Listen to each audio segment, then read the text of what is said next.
பெரம்பலூர் என்று சொன்னாலே அருள்மிகு ஏகாம்பேஸ்வரர் அருள் பாலிக்கின்ற பூமி உண்டு. செட்டிகுளம் தண்டவாணி அருள் பாலிக்கின்ற பூமி இது. சிறுவாச்சூர் மதுராடியம்மன் அருள் பாலிக்கின்ற பூமி. அது மட்டுமா, ஆங்கிலேய ஈழாதிபத்தை எதிர்த்து சுதந்திர போராட்டத்திற்கு வீர முழக்கமிட்ட மண் தான் இந்த பெரம்பலூர் மண் என்பதையும் மராட்டிய மன்னர்கள், நவாப்கான், ஏன் ஆங்கிலேயர் அரசுக்கு கூட நமது பெரம்பலூர் ஒரு வரலாற்று சிறப்புமிக்க ஊராக விளங்கியிருக்கிறது. இந்த ஊரில், இந்த மண்ணில், வீரமிக்க இந்த மண்ணில், அழகிய மண்வாசனமிக்க இந்த மண்ணில் நான் எந்தாவது இரண்டாவது சுற்றுப்பயணத்தை ஆரம்பிக்கிறோம் என்று சொல்லுகிற பொழுது உள்ளபடியே நாங்கள் மகிழ்ச்சி அடைகிறோம். அதை இப்பொழுது இந்த வீடியோவில் உங்கள் கண்ணினாலே இந்த வீடியோவில் பார்த்தால் எவ்வளவு சீரழிந்திருக்கிறது என்பது உங்களுக்கு தெரியும்.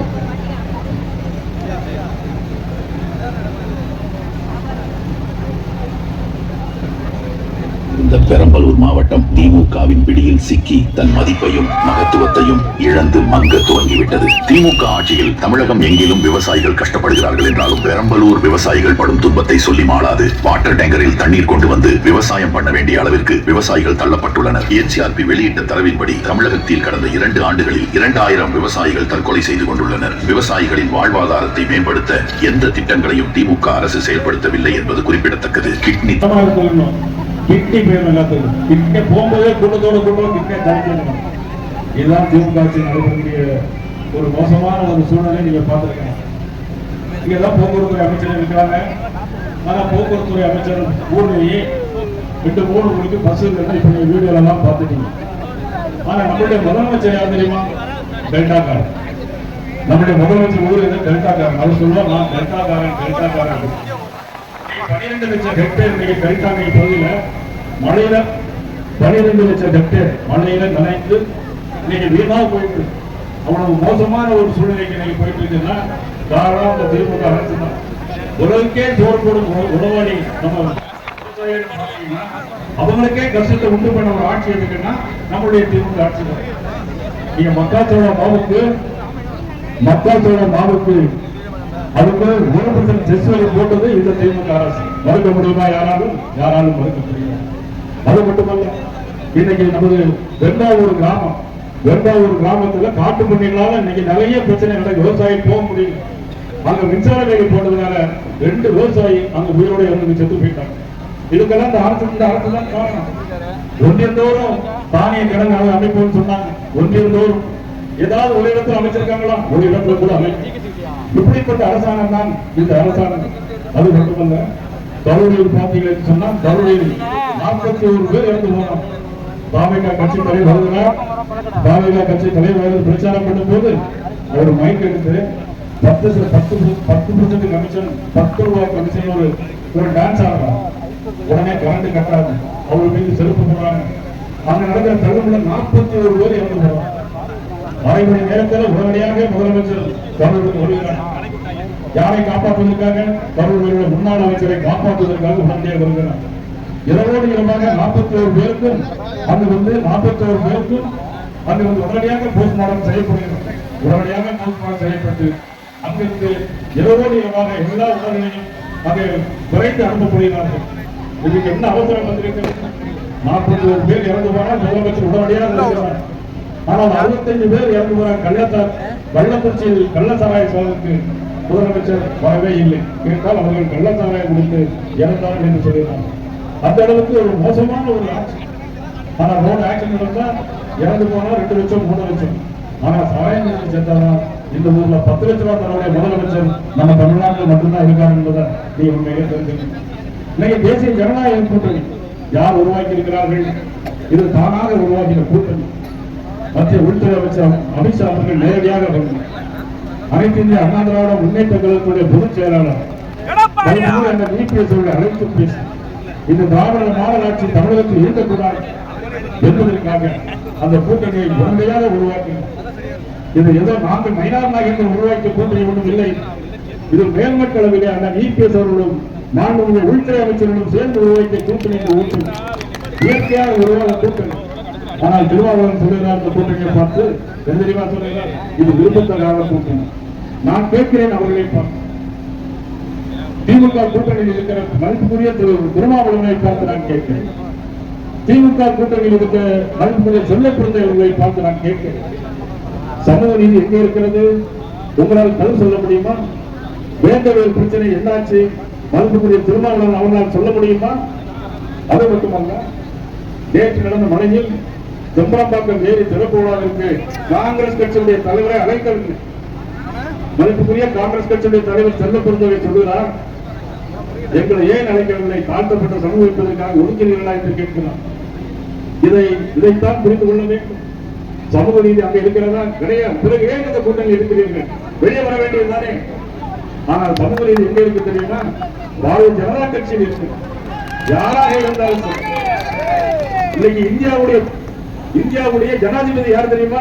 தாழ்த்தப்பட்ட சமூகத்தை சேர்ந்த மதிப்புக்குரிய மேதகு முர்மு அவர்கள் தாழ்த்தப்பட்ட சமூகத்தை சேர்ந்தவர்கள். அப்துல் கலாம் அவர்களை ஜனாதிபதியாக ஆக்கி காட்டிய கட்சி எந்த கட்சி தெரியுமா? பாரதிய ஜனதா கட்சி. எங்களுக்குள் பேதம் கிடையாது. இந்து முஸ்லீம் இஸ்லாம் என்கின்ற பேதம் பாரதிய ஜனதா கட்சியில் கிடையாது. ஆனால் அதை உருவாக்குகிறார்கள். நீங்கள் திமுக கூட்டணியில் இருக்கிறீர்கள். தேசிய ஜனநாயக கூட்டணி இன்றைக்கு வெற்றி பெறக்கூடிய கூட்டணியாக அமைந்திருக்கிறது. நான் கேட்கிறேன், கூட்டணியை பற்றி உங்களுக்கு என்ன கவலை? இன்றைக்கு சமூகத்தில் பார்த்துக் கொண்டால் இன்னைக்கு யாரும் ரோட்டில் நடக்க முடியவில்லை.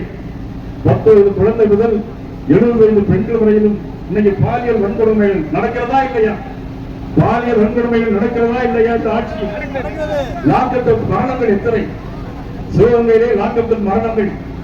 ஒரு ஏடி டிஜிபிக்காக ஒரு மரணமே நடந்திருக்கிறது. 24 மரணங்கள் நடந்திருக்கிறது. ஆனால் 24வது லாக்கப் மட்டும்தான் முதலமைச்சர் சொல்றாரு சாரி அப்படின்னு சொல்றாரு. ஆனா சாரின்னு சொல்றதும் யார் அந்த சாரின்னு கேட்கிறதும் இந்த தேசிய ஜனநாயக இந்த தேசிய திமுக கூட்டணியில் தான் நடைபெறுகிறது. ஐஎன்டி கூட்டணி மட்டும்தான் நடைபெறுகிறது. அண்ணா பல்கலைக்கழகத்தில் ஒரு பெண் இரவு 8 மணிக்கு பாலியல் பலாத்காரம் செய்கிறார். போனில் பேசி சாரிடம் பேசுங்கள் என்று சொல்கிறார். நாங்கள் கேட்கிறோம், சார் எந்த சார், அது யார் சார் அப்படின்னு கேட்கிறோம். கேட்டா திமுக மந்திரி வீட்டில் உட்கார்ந்து பிரியாணி சாப்பிட்டு கூட சாப்பிட்டு இருக்கலாம். அந்த அளவுக்கு தான் இன்னைக்கு திமுக கூட்டணி இருக்கிறது. அது மட்டுமல்ல, திமுகவில் யார் முதல்ல மதிப்புக்குரிய கலைஞர் அவர்கள், இரண்டாவது அவருடைய மகன் மதிப்புக்குரிய நமது இன்றைய முதலமைச்சர் மதிப்புக்குரிய ஸ்டாலின் அவர்கள், மூன்றாவதாக அவருடைய மகன் துணை முதலமைச்சர் உதயநிதி ஸ்டாலின் அவர்கள் இன்றைக்கு 3வது தலைமுறையாக இன்றைக்கு ஆக குடும்ப ஆட்சிக்கு முடிவு கட்ட வேண்டும். ஒரு குடும்பம் மட்டும்தான் வாழ வேண்டுமா? புரட்சி தலைவி அம்மா அவர்கள் அழகாக வீடியோவிலே பேசினார்கள். நீங்கள் எல்லோரும் பார்த்தீர்கள். மக்கள் குரல் என்ன அதை எப்படி கூட பார்க்கலாம். மக்கள் குரல் இப்பொழுது போட பார்க்க சரி, அவங்க சொன்ன வாக்குறுதிகளை எந்த வாக்குறுதியாவது செய்து கொடுத்தாங்களா? அதான் ஆட்சிக்கு வந்த உடனே எல்லா குடும்ப பெண்களுக்கும் 1000 ரூபாய் தருவோம்னு சொன்னாங்க. முதல்ல வந்த உடனே கொடுத்தாங்களா? 2 வருஷமா கொடுக்கவே இல்லை. பாராளுமன்ற எலெக்ஷன் வர வரைக்கும் அவங்க கொடுக்கவே இல்லை. ஆனா பார்லிமெண்ட் ஜெயிக்கணும் அப்படிங்கறதுக்காக என்ன பண்ணாங்கன்னா, அப்ப குறிப்பிட்ட தகுதியுடைய பெண்களுக்கு, குடும்ப பெண்களுக்கு மட்டும் தான் கொடுப்போம்னு சொன்னாங்க. குடும்ப பெண்கள்னா திமுகவுடைய அர்த்தத்துல என்னங்கிறது தெரியல நமக்கு. ஆனா ஏன்னா பெண்களை கேவலமா பேசக்கூடிய ஒரு முன்னாள் அமைச்சர் இருக்காருன்னா இந்த பெரம்பலூர் மாவட்டத்தில் உள்ளவர்கள், மகாராஷ்டிரா இந்த மாவட்டத்தில் உள்ளவர்கள் பெண்களை கேவலமாக பேசக்கூடியவர் இதே மாவட்டத்தில் இருந்தார். அதனால்தான் இந்த போட்டி போட முடியாம நீலகிரிக்கு விரட்டிட்டீங்க அவங்களை. இன்னொரு அமைச்சர் மக்கள் நேரமா போட்டா இப்படி, நீளமா போட்டா இப்படி பெண்களை அசிங்கமா பேசுற ஆட்சி அதை கண்டிக்காத முதலமைச்சர். அதாவது ஒருத்தர் பேசுறா கூட சொல்லலாம், அதை கண்டிக்காத முதலமைச்சர் யாருன்னா நமது தமிழக முதலமைச்சர் மதிப்புக்குரிய ஸ்டாலின் அவர்கள். இதைத்தான் மக்கள் இன்னைக்கு கேட்டுக் கொண்டிருக்கிறார்கள். ஆனால் 2 தினங்களுக்கு முன்பாக துணை முதலமைச்சர் உதயநிதி ஸ்டாலின் அவர்கள் என்ன சொல்லியிருக்காங்கன்னா, விடுபட்ட பெண்களுக்கு நாங்கள் தருகிறோம் என்று சொல்கிறார்கள். முதல்ல அனைத்து பெண்களுக்கும் தருவோம்னு சொன்னார். ஆனா பாராளுமன்ற தேர்தல் வந்த பிறகு தகுதியுடைய பெண்களுக்கு மட்டும் கொடுப்போம்னு சொன்னார். ஆனால் இன்னைக்கு துணை முதலமைச்சர் சொல்கிறார், நாங்கள் விடுபட்ட பெண்களுக்கு கொடுப்போம் என்று சொன்னார். இது உண்மையிலேயே இந்த ஆட்சி தேர்தல் வாக்குறுதிகளை சொல்லி ஆட்சிக்கு வரக்கூடிய குடும்ப ஆட்சிக்கு நாம் முடிவு கட்ட வேண்டும் என்பதுதான் எங்களுடைய பயணத்தின் நோக்கமாக அமைக்கிறது. அந்த பயணத்தில் தான் இன்றைக்கு அனைத்து இந்திய அண்ணா திராவிட முன்னேற்ற கழகம் பாரதிய ஜனதா கட்சி, நமது பாரிவேந்தர் அவருடைய கட்சி, புதிய கட்சி, தமிழ்நாடு காங்கிரஸ் எல்லாம் இன்னைக்கு எடப்பாடி அண்ணன் அவருடைய தாயாரை பற்றி எதனால பேசி வந்தார் அவர்கள் எல்லாம் ஓட்டு வைக்க வந்தால் என்ன செய்யணுமோ அதை நீங்கள் செய்ய வேண்டும் என்று உங்களை எல்லாம் இந்த நேரத்தில் நான் அன்போடு நான் கேட்டுக் கொள்கிறேன். மருதையாற்றின் குறுக்கே பாலம் அமைப்போம் சொன்னாங்க. இதுவரைக்கும் செஞ்சாங்களா? இதுவரைக்கும் செய்யல. மருதையாற்றில் குறுக்கே அந்த மருதையாற்றில் ஏற்கனவே சாக்கடை எல்லாம் கழிவுநீர் போயிட்டு அதையாவது சுத்தப்படுத்தணும்னு சொன்னாங்க. இதுவரைக்கும் செஞ்சாங்களா? இதுவரைக்கும் செய்யல. ஆக அந்த மருதையாற்றில் இன்னைக்கு 150 கோடி ரூபாய்க்கு பாலம் அமைத்து கொடுத்தது மாண்புமிகு மத்திய அரசு, பாரத பிரதமர் நரேந்திர மோடி அவர்கள் என்பதை நான் தெரிவித்துக் கொள்வது. இந்த பகுதியிலே 3500 கோடி ரூபாய்க்கு இந்த பகுதியிலே 3500 கோடி ரூபாய்க்கு சாலைகள் இன்னைக்கு பெரம்பலூரிலிருந்து அரியலூர், பெரம்பலூரிலிருந்து சென்னை, பெரம்பலூரிலிருந்து திருச்சி, திருச்சியிலிருந்து கும்பகோணம், இந்த சாலைகள் எல்லாம் இன்னைக்கு 3500 கோடி ரூபாய் ஒண்ணுமே செய்யல அப்படின்னு திமுக ஆட்சி சொல்றாங்க. ஆனா இன்னைக்கு இவருடைய கூட்டணியில் இருக்கக்கூடிய கம்யூனிஸ்ட் கட்சி, கேரள மாநிலத்திலே இருக்கக்கூடிய கட்சி, அந்த கூட்டணி கட்சி இடதுசாரி கட்சி கூட்டணி பினராயி விஜயன் என்ன சொல்றார், அவர் எதிர்ப்பா இருந்தால் கூட அந்த நாட்டு மக்களுக்காக விழுங்கத்திலே ஒரு பெரிய துறைமுகத்தை கேட்டு வாங்கி இருக்கிறார். எவ்வளவு ரூபாய் தெரியுமா? 10,000 கோடி ரூபாய். 10,000 கோடி ரூபாய்க்கு ஒரு துறைமுகத்தை வாங்கியிருக்கிறார். அந்த நாட்டு மக்களுடைய நலனுக்காக இடதுசாரி கட்சியுடைய முதலமைச்சர் பினராயி விஜயன் அவர்கள். அது மட்டுமல்ல, இங்கே நம்முடைய நாட்டில் PMC திட்டத்தின் மூலமாக பள்ளி கல்வி சேர வேண்டும் என்று மத்திய அரசு சொல்லிக்கொண்டே இருக்கிறது. ஆனால் கேரள மாநிலத்தில் அதை இன்னைக்கு வாங்கியிருக்கிறார் பினராயி விஜயன். இவரோடு இருக்கக்கூடிய முதலமைச்சர், இவருடைய கூட்டணியில் இருக்கிற முதலமைச்சர் PMC திட்டம் என்று சொன்னால் பள்ளிக்கூடத்திலே படிக்கிற மாணவர்களுக்கு பீஸ் மிக மிக குறைந்த பீஸ். அவர்களுக்கு போறதுக்கு கல்விக்கு பள்ளிக்கூடங்களுக்கு போறதுக்கு பஸ்ஸுகள், அங்கே கம்ப்யூட்டர் வசதி, அங்கே கம்ப்யூட்டர் லேப் வசதி, விளையாட்டு மைதானங்கள், எல்லா மொழியிலையும் படிக்கலாம், தாய்மொழியிலையும் படிக்கலாம். ஆக PMC திட்டத்தில் பல்லாயிரக்கணக்கான கோடி ரூபாயை வாங்கியிருப்பது கேரள அரசு, இடதுசாரி கட்சி. ஆனால் நம்முடைய முதலமைச்சர் அந்த திட்டத்தில் சேர மாட்டோம் சொல்றாங்க. ஏன் தெரியுமா? இதெல்லாம் படிச்சு முன்னேறிடக்கூடாது, படிச்சு முன்னேறிவிட்டால் ஓரமாகிவிடும், ஓட்டு மாற்றி கொண்டுவாங்கிறதுனாலதான் நம்முடைய முதலமைச்சர் இந்த மாதிரி திட்டங்களுக்கு எதிர்ப்பு தெரிவிக்கிறார். இன்னொரு கேந்திர வித்யாலயா பள்ளி, மத்திய அரசு பள்ளி இருக்கிறது. ஆனா கேரள மாநிலத்தில் ஏராளமான பள்ளிக்கூடங்கள் இருக்கிறது. நமது ஊரில் ஒரு பள்ளிக்கூடத்துக்கு அனுமதி கொடுக்கப்படவில்லை. ஏனென்று சொன்னால் அங்கேயும் பீஸ் எல்லாமே இலவசம். கேந்திர வித்யாலயா பள்ளி வந்தால் எல்லோருக்கும் இலவசமாக கல்வி கற்க முடியும். இதெல்லாம் சொல்லி இன்றைக்கு மக்களை ஏமாற்றிக் கொண்டிருக்கிற முதலமைச்சர், நமது மதிப்புக்குரிய ஸ்டாலின் முதலமைச்சர் அவர்களை வீட்டுக்கு அனுப்ப வேண்டுமா வேண்டாமா? வீட்டுக்கு அனுப்ப வேண்டுமா வேண்டாமா? ஆகவே தான் இந்த தேசிய ஜனநாயக கூட்டணி ஒரு புனிதமான கூட்டணி. தமிழ் மண்ணுக்காக, தமிழ் மக்களுக்காக வாழ்கின்ற இந்த கூட்டணி நீங்கள் ஆதரிக்க வேண்டும். தமிழை பற்றி பேசுகிறார்கள். ஆனால் நமது பாரத நரேந்திர மோடி அவர்கள் காசியிலே தமிழ்ச்சங்கம் நடத்தி காட்டியவர், குஜராத்திலே தமிழ்ச்சங்கம் நடத்தி காட்டியவர் நமது பாரத நரேந்திர மோடி அவர்கள். இப்போது கூட எல்லாரும் விண்ணப்பிக்கலாம், எல்லாருக்கும் ட்ரெயின் ஃப்ரீ, பஸ் ஃப்ரீ.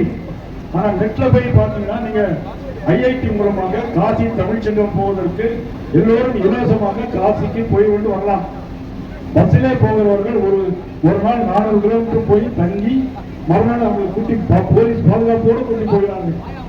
அதை ட்ரெயினிலே கூட்டி போகிறார்கள். எல்லோரும் முன்பதிவு செய்து இலவசமாக காசிக்கு சென்று நமது சிவபெருமானையும் சந்திச்சுட்டு வரலாம். அதே நேரத்தில் நீங்க தமிழ்ச்சங்கத்திலும் கலந்துட்டு வரலாம். வடகாசி தென்காசியிலிருந்து உங்களுக்கு ட்ரெயின்கள் விடப்படுகிறது என்பதையெல்லாம் இந்த நேரத்தில் சொல்லி இந்த கூட்டத்தில் சிறப்பான முறையில் ஏற்பாடு செய்த அத்தனை நல்ல உள்ளவங்களுக்கு இந்த பகுதி மக்களுடைய நீண்ட நாள் கோரிக்கை, இங்கே ட்ரெயின் விடவில்லை என்கிற கோரிக்கை இருக்கிறது. தண்டவாளங்கள் அமைத்து தேசிய ஜனநாயக கூட்டணி ஆட்சி வருகின்ற பொழுது ஏப்ரல் மாதம் 10ஆம் தேதிக்கு அப்புறம் தேர்தல், மே மாதம் 20ஆம் தேதி ஆட்சி மாற்றம் உறுதி, புதிய ஆட்சி அமையும் உறுதி, அண்ணன் EPS அவருடைய தலைமையிலே ஆட்சி அமையும் உறுதி, தேசிய ஜனநாயக கட்சி ஆட்சி அமையும் உறுதி. அந்த நேரத்தில் உங்களுக்கு தண்டவாளங்கள் வரும், ரயில் வரும், பெரம்பலூரில் இருக்கின்ற எல்லா மக்கள் இந்த 2 தொகுதிகளில் இருக்க மக்கள் தேசிய ஜனநாயக கூட்டணி வெற்றி பெற செய்ய வேண்டும். இது அற்புதமான கூட்டணி, ஆனந்தமான கூட்டணி. அது மட்டுமல்ல, புரட்சித் தலைவர் எம்ஜிஆர் உருவாக்கிய அற்புதமான இயக்கம் அனைத்து இந்திய அண்ணா திராவிட முன்னேற்ற கழகம். ஒழுக்கமான கட்சி இதெல்லாம் பாரதிய ஜனதா கட்சி, அனைத்து இந்திய அண்ணா திராவிட முன்னேற்ற கழகம். ஒழுக்கமான தலைவர்கள் பிரதமர் நரேந்திர மோடி அவர்கள், ஒழுக்கமான தலைவர் புரட்சித் தலைவர் எம்ஜிஆர் அவர்கள், புரட்சித் தலைவர் அம்மா அவர்கள். அவருடைய வழியில் இந்த ஆட்சி தொடர வேண்டும். அதற்காக நாம் அனைவரும் ஒன்றுபட்டு பாடுபட வேண்டும். ஒன்றுபட்டு பாடுபடுங்கள், ஒன்று கூடுவோம், வெல்வோம். நன்றி, வணக்கம். செய்திகளை உண்மைத்தன்மையுடன் உடனுக்குடன் தெரிந்து கொள்ள தி கிரேட் இந்தியா நியூஸ் சேனலுக்கு சப்ஸ்கிரைப் செய்து எங்களுடன் இணைந்திருங்கள். எப்போதும்